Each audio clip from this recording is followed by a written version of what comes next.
All right. First of all, I'm still giddy about that performance. That was fantastic. Thank you. Thank you so much That for was coming fun. in.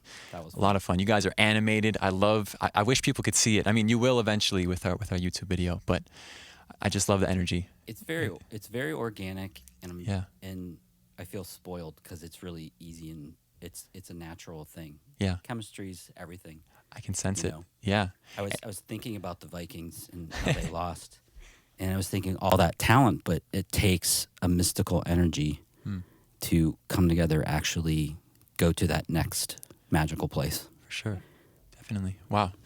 All right. Well, before we get into the thick of things, I want you guys to just introduce yourselves and what you play in the band, if you can, please. Sure. I'm Mike Michael. I sing and I play guitar. I'm Ian. I play the bass. My name is Reese. Play drums. Great. And so I can tell that all of you have put in your 10,000 hours on your instruments. You guys are all fantastic musicians. Can I hear a bit from you guys individually, your individual backgrounds in music? I'm always very curious about where people come from musically. So yeah. Yeah, and you're a musician, so we're connected. Yeah. I'm originally from Cincinnati, Ohio. I'll keep this brief because I talk a lot. I moved to Los Angeles for a while and met a German named Dave King, who's in a band called the Bad Plus. And I moved here blindly with him in a snowstorm 20 years ago. Wow. And I've been here ever since, doing groups. So that's my story, is my background was Cincinnati, Ohio, as a session guy. And then Los Angeles, I did sessions, started some bands with Dave, came back here. Dave moved on to jazz, and I moved on to rock and roll. Wow, that's cool. Yeah. Did you ever play at all with the Bad Plus? Or No, I haven't. But I knew Reed, many moons ago. Awesome. So that's my brief story. Yeah. Reese? Sure. We'll go over to you. Let's see. I grew up in Watertown, Minnesota, which is a nice small town west of here, and took lessons with a drummer named Steve Gould, which is kind of a roundabout way of how I got connected with Mike. Okay. Maybe how I met Ian as well years ago. And yeah, I mean, I guess really for the last decade, I've kind of just been playing a lot of bands and freelancing and doing a lot of different music-related things. Cool. Yeah. Over to Sir Ian. Yeah, Ian, bass. And I grew up in Montana, moved out to the Twin Cities for college, and then stayed. And I was in a rock band for a long time, and then I was doing a bunch of sideman work. And when I met Mike, who started the Orange Goodness, he was like, "Here's the deal. You can play what you want to play, but I want you to channel your 17-year-old self." He was like, instead of thinking about the perfect note in the perfect place, I want more energy. I want stream of consciousness a little more. I want what you think, what you want to play it. And that was a real cool return to creativity for me, because I was really in this zone of be a professional and be a chameleon and play a bunch of different styles and don't let anybody see what you actually like. And Mike really encouraged me to be myself and help me uncover the things that I do now on the bass. I mean, dude, you really helped me find my voice on the bass. That. Yeah. So it was, I love playing in this band, and when I get to, it's my favorite days ever, getting to come in and play. So yeah, thanks. That's me. Yeah. That freedom is evident. I can just tell that you guys are all, you're all in a world together, and it seems like there's just so much freedom for all of you guys to show yourself. And we all improvise. So right. I think these guys have more adept knowledge on jazz than I do, but as improvisers, we're creative equals, and we try to do that in the live performances a little bit without losing our rock energy context, but we love pop melody. Totally. So we're trying to do that with the vocals and our little guitar and bass lines and little drum hooks and stuff like that. So being session dudes a lot has taught us that, like Ian saying, playing in different environments, whether it's folk or instrumental or electronica or hip hop or whatever. Yeah. And so I think we're trying to combine live the improv thing into our rock pop thing, but on record it's a little cleaner. Totally. Yeah, it's a little bit more organized on the record. So. Well, yeah, the sound, just hearing you guys today is super versatile. And I even heard a little reggae part at the end of Settle Up, Settle Down. That was great. Thank you. And that awesome. song's dedicated to a lot of the British ska bands. That's kind of the motif behind that song. Really? Yeah. Okay. Well, I'm going to get into lyrical content later, so we can have a conversation about that. But so now that we got like the individual backgrounds out of the way, this group started as an individual project, correct? With you, Mike. Yes. On the Mend. An acoustic project. And that was new. Long story short, everything's okay now. I had some auditory issues, and I had to tone down the rock and roll. Oh wow. Okay. And so I took about 3 years off from rock and roll. Okay. And I was playing like on my classical guitar and writing songs, and that became okay. Then acoustic became okay. And Ian and I go way back, and Ian recommended Reese. So I did a record with Steve Gould, who Reese mentioned. Cool. And I was in a band with Steve for forever. So Steve's an amazing drummer and arranger, orchestrator. And started as an acoustic thing, and then it was just to be real, it was Michael and the Orange Goodness, and I kept thinking, oh, I'm such a band guy. It's like, why am I putting my name on this? It's like, I'm just not that. It's kind of like Dave Grohl is one of my heroes, so I just model everything like after the Foo Fighters. Okay. You know what I mean? Yeah. You know, where it's a collaboration.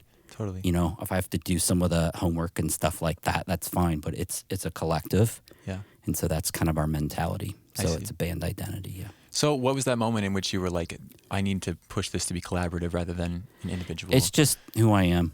Okay. Yeah, I always say there's Michael Jordan and Scottie Pippen back in the day for Chicago Bulls. And I'm Scottie Pippen. You know what I mean? Yeah. I like the assist. For sure. Yeah. You but without the assist, you know, something might happen. But no, that's the way I look at this. Okay. But yeah. Awesome. Cool.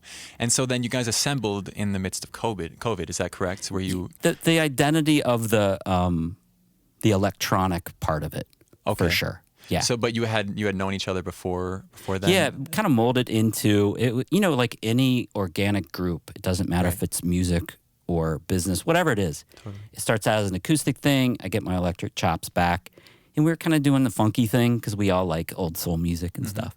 And then I think all of our identities from our other music missions came into play, and that's why we call it sort of groove-infused alt indie rock, because we like those two worlds. Yeah. Awesome. Cool. Yeah. So, I mean, being a group that kind of did assemble early in COVID, where there was no live performances and stuff, I mean, obviously COVID sucked, but would you say that it was somewhat of an advantage because you guys got to kind of develop your sound without the pressures of going out and playing, or no? Am I off with that? So everybody got COVID in this particular group. So was it mild for you? How was your? Yeah, it was mild for me. Okay. Yeah, and we know people who are really sick. Yeah. So I wanted to preface before I say what I'm going to say that there is empathy for that. Totally. The situation at hand. But it was life-giving. It was amazing. I mean, just to take downtime from the mind, and you're allowed to be an artist at that point. That was the difference. Because as you know, it's one part art, but it's one part social media and one part organization. And there's a lot of backline people don't know about, but it's our joy, right? So you just do it. You adapt and do it. So it was a great opportunity to write. So I just haven't written that much material in ever. Right. And so I think that there was a plethora of ideas for these guys to come in and really organize it and arrange it and add to it and make it great. So can I follow that totally. Up? We would come in, Mike would set up these rehearsal spaces, and he would always bring in the most delicious snacks. And listen. It was really a joyous place, like where we could come and hang out and talk about what we were going through, eat the most delicious blue corn chips, dude. Oh, the food corn chips. Yeah, that co-op food. I looked forward to those nights so much. We would record it all on the iPhone, you know. Yeah. And then Mike even set up some really fun live stream, you know, just like... Shout out to El Diablo Guitars. Yeah, El Diablo Guitars. Yeah, we did it there a few times. And Mike was always like, hey, let's get together, let's do this. And without that push, I think, you know, Mike is very sweet to say that like this band is this collective, but every band needs a leader. And Mike, without a doubt, is the leader. He's the guy that gets stuff done, that books the stuff. Yeah, I'm telling you, he's turning red, biting his nails. No, but man, I mean, without that, it wouldn't have been as joyous. So I just wanted to give you credit, dude, because the leadership is very strong in this band, and we get to come along for the ride. That's how I feel. Yeah. Happy. I'm happy. It's great. It's all good. Yeah, that's awesome. I love the chemistry here. You guys seem like you're great for each other. Here's my thing. I think everybody's been through, no matter what age or whatever, you go through groups of any sort or collaborations or families and friend circles and all that kind of stuff. And at this point in my life, I'm like, it just doesn't have to be terrible.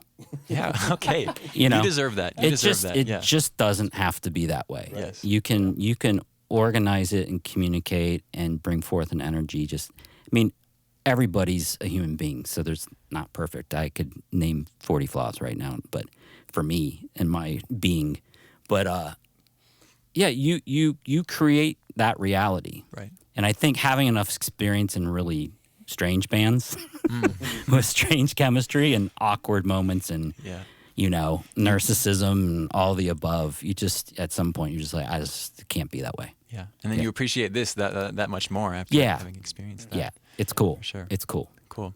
All right, so you said you were writing a lot during COVID. Yes. I'm curious, as a musician myself and for other musicians out there, how do you navigate songwriting and gigs in like normal times, now that we're getting back to live performances They and stuff? all deserve their time frame. Right. So I work in weeks. Okay. So, you know, this week I'm co-writing a musical called Skull. I heard about that. And so with that, I'm, you know, that was theater time. Uh-huh. And today was down to the day, and so today's Orange Goodness time. So I'm OCD, and I have to work in really strategic weeks where my energy is like, oh, I don't have a lot of gigs, so I'm going to write. Huh. And it wasn't until, I have to be honest, you know, just later in life during COVID, the discipline of sitting down and being the artist dude and really owning that, it allowed that discipline, and that's a muscle. So for me, I was like, you know, when I feel it, I'm just going to write a song. And I was that kind of guy for a long time. And then now it's like, no, it's just literally, you can channel the depth, but be really disciplined about it. And I don't want it to sound too like businessy, but it's you know, writers sit down and just write, right? So it's like, think of the novelist, you know, they sit down and they're like 10 a.m. I'm so into comedians during COVID that I became an obsessed podcast listener of every comedian, like probably 200, right? Wow. They're all disciplined. They all take their time to write, even if it's not good.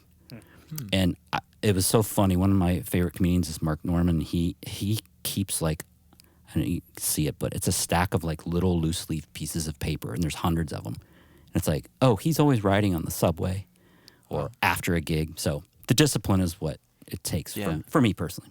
Okay, cool. Would you say that you're a songwriter or a musician first? Now I'm both. Oh, you both? Yeah, okay. I wouldn't say that a couple years ago. Wow. Yeah. Very cool. Very cool. All right. As a group, who do you guys kind of model yourselves after? Like, do you have specific influences that you draw from? And then what is it that makes you different? What separates you from everyone? Well, I don't want to hog the mic. Can you maybe shout out some influences? Like where you're coming from, the percussion and drum angle. Yeah. I mean, I guess two drummers that have already been mentioned, Dave King and Steve Gould, huge influences for me. I also grew up listening to a lot of jazz, so there's like kind of inherently some of that, but I never played a lot of jazz, so I don't have like like I have some of those ideas, I think, in my head, but maybe still coming at it from more of like a rock approach. Very cool. Yeah. How about you, Ian? Oh, I was thinking like, should I be honest or should I be like, try to be cool guy? And I'm going to be honest. My influences absolutely are like hair metal. So 80s hair metal. Okay. Old country music. and then electronic music. So for me, I'm going through this period where I'm really trying to embrace those influences. Yeah. So like the old country music comes through in the like spring reverby stuff that I play that sounds maybe like a baritone guitar. And then the big riffs is the hair metal, right? And then the electronic music are those sort of synthesizer sounds that I like to make. So I really have been trying to really double down on the things that I like and not be embarrassed about them, and not be like, oh, I'm only listening to Radiohead and the Beatles, because it's just not true. Right. And I went through a time where I was trying to cool guy it a little more and like not mention how much I loved Motley Crue. But I did, and I do. And so doubling down on those things and finding how they fit in a new context, I think that's really interesting, because this band doesn't sound like Motley Crue, but I'm thinking about Nikki Sixx sometimes when I'm playing the bass, So yeah, it's and this band is a really great vehicle for all of those influences to happen. Like Mike is like, bring it here, instead of like, oh no, that's not, you can't do that. There's none of that in this band. So it's like, this is a project that I play in that I feel that freedom to actually be honest, And that's hard. That's hard to do for any musician, I think, to be really honest about what you like. But yeah, those are my three. Cool. I agree. I just think we were lucky, kind of, it's organically going into the session world and playing with just different kinds of music. Okay. And getting schooled a lot, and then growing and learning more about folk music and more about electronic music and reggae music and hip hop, and being, the rookie and being a student all the time gives you that 10,000 hours. So there's lots of vulnerability and lots of at-home moments going, man, I got a lot to learn. But so yeah, I think that's just all the sessions we've done. Just kind of how about this? Yeah. It's all about the song. So musicianship is important with us, but we're actually song people first. So we value the melody and the beat and connecting with an audience first. And then some of the musicianship probably comes out more live. Yeah. But we're really song-centric people at this point in our lives. That's great. Yeah. I think audiences will really appreciate that as well. I mean, yeah, totally. Cool. Thank you for those answers. I'd like to move on now to your EP that is out. Yes. Came out in 2021, Flying Under the Radar of Chaos. That's correct.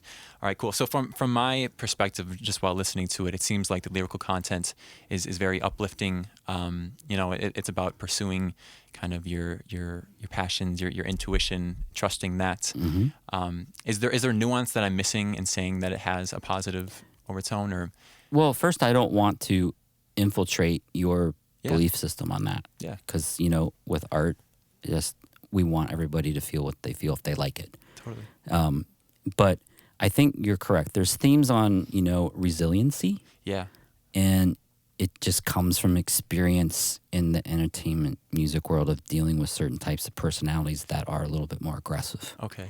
So there's a theme of how do you handle or navigate aggression? How do you channel it? Do you sit and ruminate for years and years, or like how do you communicate? And the second theme is communication, something I'm working on a lot. But you're correct. Our messages are, we're always like, how do you get through that? Totally. So that's what it's about generally. Awesome. Great. And so like, what were the kind of circumstances that inspired you to make this record? Was each song kind of its own individual moment, or was it kind of like you thought about it, putting them all together, or? I think during COVID we just rehearsed and did those live streams at El Diablo and just tried different songs, and it was scary, going to the next step, because that meant commitment and writing and investment, and we did a GoFundMe, and that's vulnerable. Right. But nowadays it's like it's pretty normal. Totally. It should be, because that's really the only way to do it. Exactly. It's like we're just the symphony. So every rock band is just kind of like the ballet and symphony, where you court patrons who believe in what you do, and you appreciate that, and you do good work for them. So I don't even know if I answered your question. See, I talk too much. No, that's fair. I think you did. I think you did. I think you did a good job. Yeah.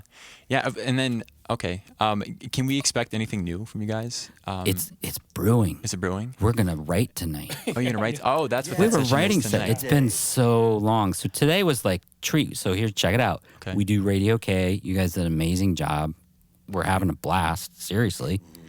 And then we get snacks, but more dinner snacks. Okay, dinner snacks. More substantial something. Right. Corn chips. Well, we want something. Yeah, some protein, something. Right. We're gonna have some dinner. Yeah, dude. Okay. And then we head to Reese's studio, his drum studio, Very nice. and we hang out and we're gonna write. So the goal is a single first in May, and then it's really how people respond to it. There's so many good bands now. You know what I mean? Yeah. It's like, but you have to believe in yourself and have that confidence be You're real. one of those great bands, yeah. So it's like it feels like the time to do new music. So I think we're at like a year and a half kind of thing. That's about right. Okay. So maybe an EP or maybe I'd love to do a full length, but that's like for us a little pricey. But got to think positively on that. Fair. But yeah, this summer probably. Okay. Cool. Very nice. So when you write new songs, before you release them, do you ever play them live first Yes. to gauge? Okay. Cool. Yes. Awesome. I do little demos now because I'm a disciplined writer thanks to our time off. And then that's what we're going to do. And then these guys make it actually really good. Okay. So I do cheesy garage band demos that probably drive them crazy. So in my apartment, I have to sing like this.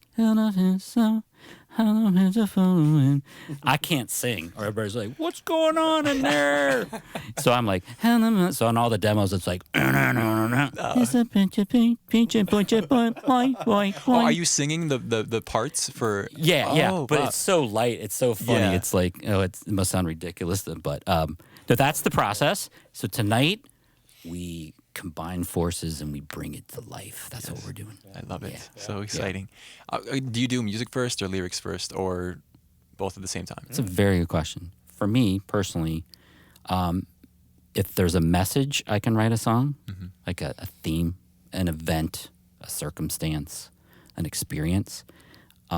Or I like writing on guitar, sometimes in the car, like most of us musicians. Da-da-da-da-da-da. Oh, yeah. So melody comes to me, guitar riffage, or messages, and lyrics always come last. Okay. Yeah. Cool. Very nice. How about for you guys?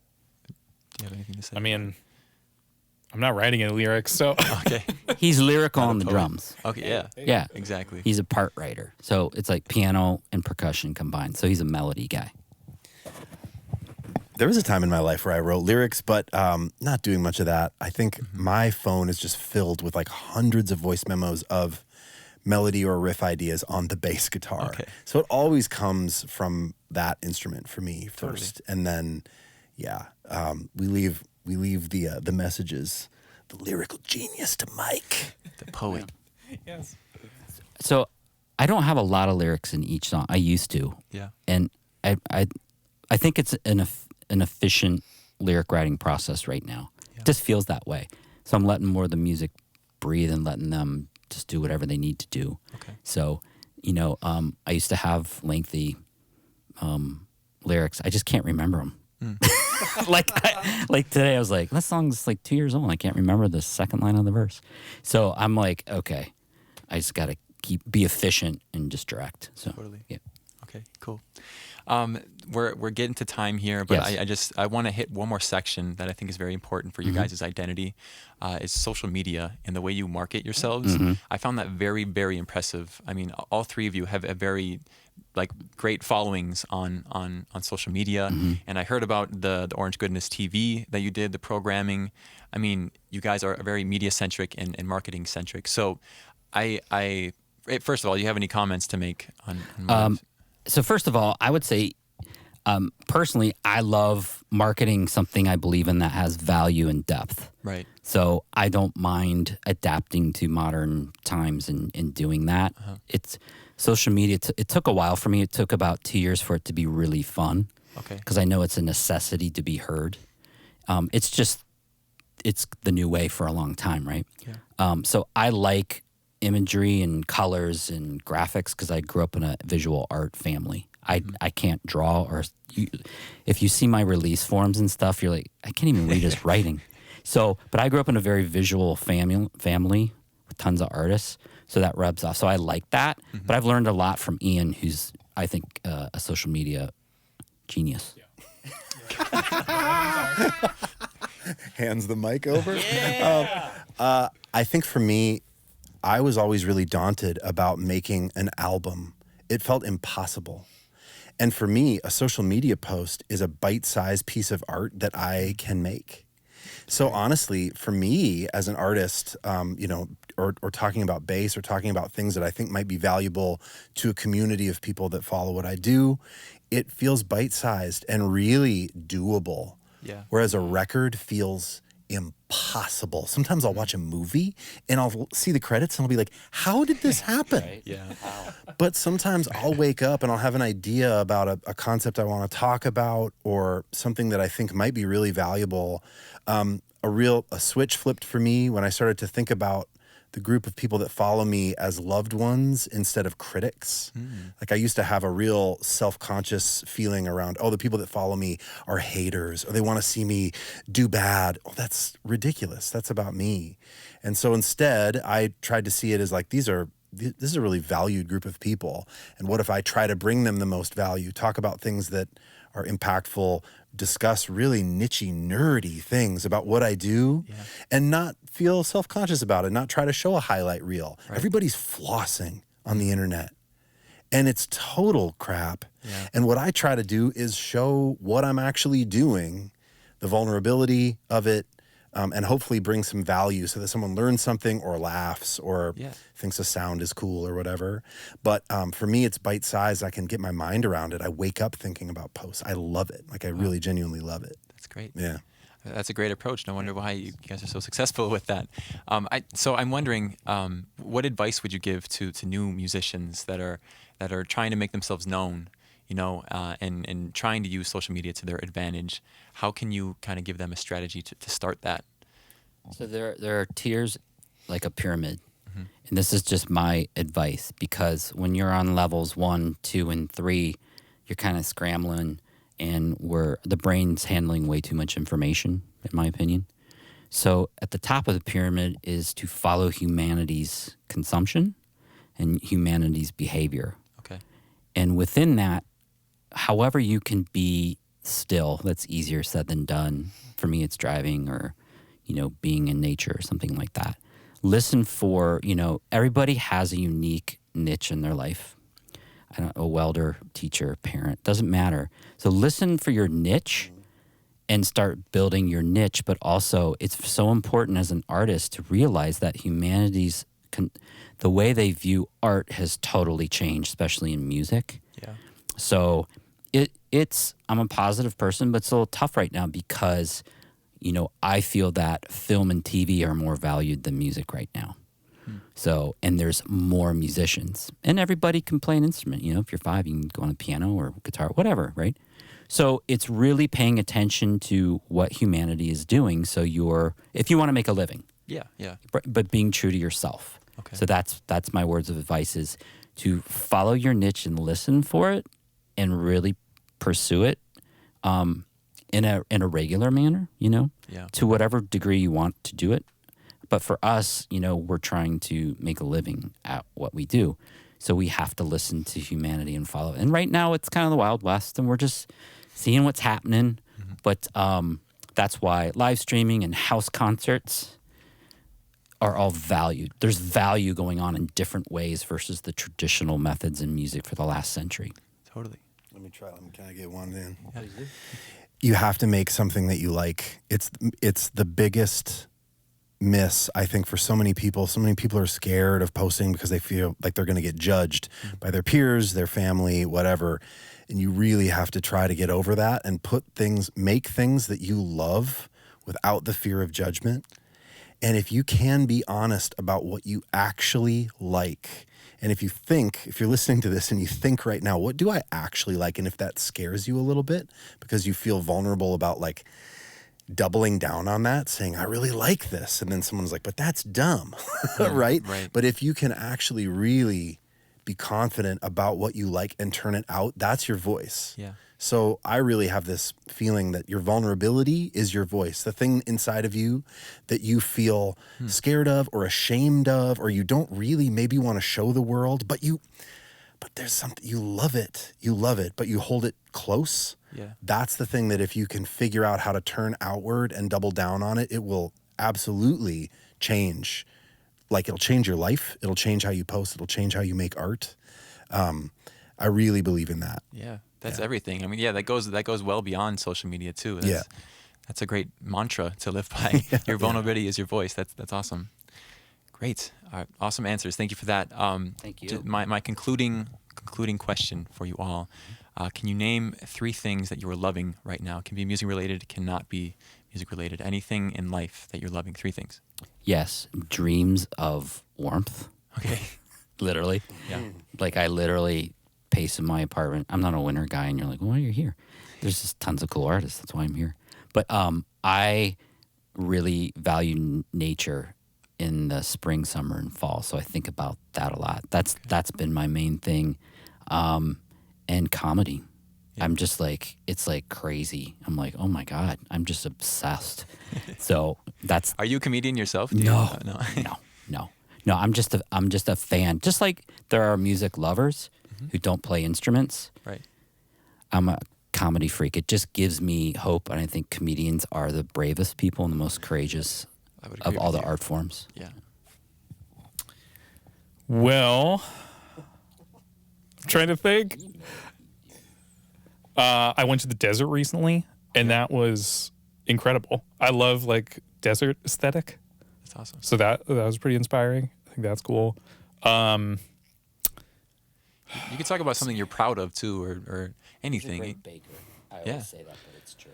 You are. I also hear that you're a coder. That you're. I do. Okay. I don't know if that's the thing that's like always super inspiring to me, but it's impressive. I mean, you just had a great performance. I mean, you're a musician, and a lot of people kind of separate those 2 things into 2 different camps. But sure. I mean, you're straddling both of them, which is impressive. No, I thank you for giving me all these answers. Yeah. I should think about these things more.